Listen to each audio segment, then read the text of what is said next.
યુવતીને પ્રેમજાળમાં ફસાવીને દુષ્કર્મ આચરનાર નકલી આર્મી જવાનની અમદાવાદમાં ધરપકડ કરવામાં આવી। આરોપ છે કે હર્ષિત ચૌધરી નામથી મુસ્લિમ યુવકે યુવતીને ટાર્ગેટ કરી લવ જેહાદમાં ફસાવીને દુષ્કર્મ આચર્યું।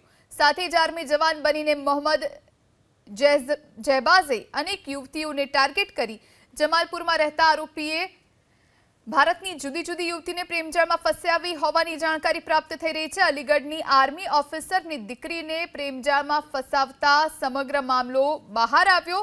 આરોપી વિરુદ્ધ 5 થી વધુ ગુના નોંધાયા છે। અમદાવાદ રેલવે પોલીસે ગુનો નોંધી આરોપીની ધરપકડ કરી।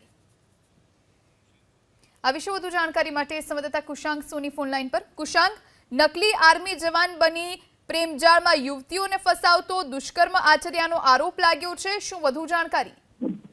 આખો સમગ્ર મામલો છે તે ત્યારે બહાર આવ્યો જ્યારે અલીગઢના એક આર્મી ઓફિસરની દીકરીને પ્રેમ જાળમાં ફસાવવા માટે આ જે શખ્સ છે તે પ્રયાસ કરી રહ્યો હતો અને તે બાદ આ જે આર્મી ઓફિસર છે તેના તરફથી રેલવે પોલીસને જાણ કરવામાં આવી હતી।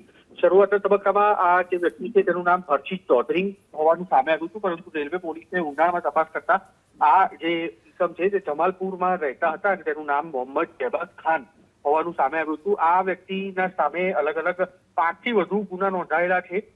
જે તમામ ગુના છે તે આ જ પ્રકારના યુવતીઓને ફસાવાના ગુના છે, તેને લઈને રેલવે પોલીસે અત્યારે આ આરોપીની ધરપકડ કરી છે અને આગળની પૂછપરછ શરૂ કરી છે। સાથે તેની પાસેથી કેટલાક દસ્તાવેજ અને તેની સાથે આર્મીનો ડ્રેસ પણ મળી આવ્યો છે, તેને લઈને પણ પોલીસે તપાસ શરૂ કરી છે કે આખરે આ કપડા તે ક્યાંથી લાવ્યા હતા અને અલગ અલગ આર્મીના જે દસ્તાવેજ હતા તે તેને ક્યાંથી એકત્ર કર્યા હતા। પણ હાલ આ જે વ્યક્તિ છે તે નકલી આર્મી જવાનની ઓળખ આપી રહ્યો હતો અને પોતે અન્ય જાતિનો હોવા છતાં પણ હિન્દુ હોવાનું કહી અને જે યુવતીઓ છે તેમને ફસાવાનું કાવતરું કરતો હોવાના કારણે રેલવે પોલીસે આગળની તપાસ શરૂ કરી છે।